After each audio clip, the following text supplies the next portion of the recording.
week's financial report presents notable developments in the US and UK economies.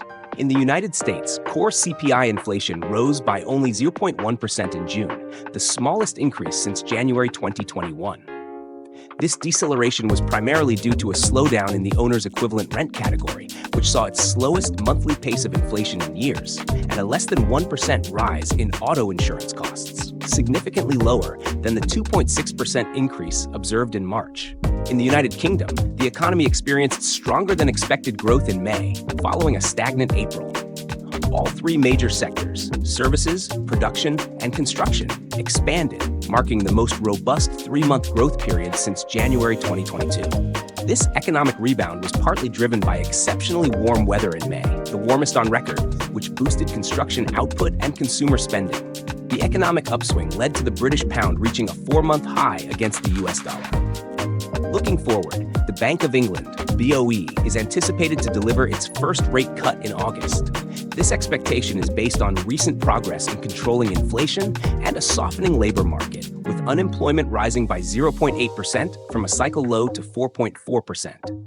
However, there are divided opinions among Monetary Policy Committee members, which may impact the speed and extent of the easing cycle. In the United States, Treasury yields have been influenced by both political and economic factors. After the first presidential debate on June 27th, the 10-year US Treasury yield moved higher, reflecting investor concerns over potential fiscal policy changes and an increase in Treasury supply.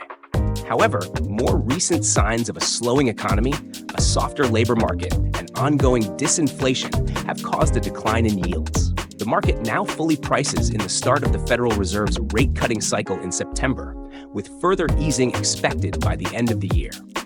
Fed Chair Jerome Powell's remarks on balancing the dual mandate of full employment and price stability have increased the likelihood of a rate cut in September. The Federal Reserve has also adjusted its balance sheet policy, deciding in June 2024 to reduce the monthly runoff from $60 billion to $25 billion. This adjustment suggests a potential rate cut in September, followed by another in December, assuming continued positive data over the summer.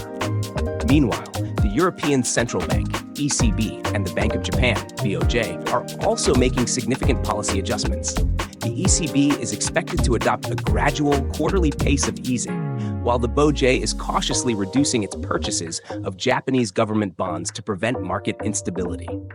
The BOJ is anticipated to implement modest interest rate hikes as Japan's real rates remain low and financial conditions relatively easy amid inflation. The report underscores that past performance does not guarantee future results and highlights various risks associated with fixed income securities.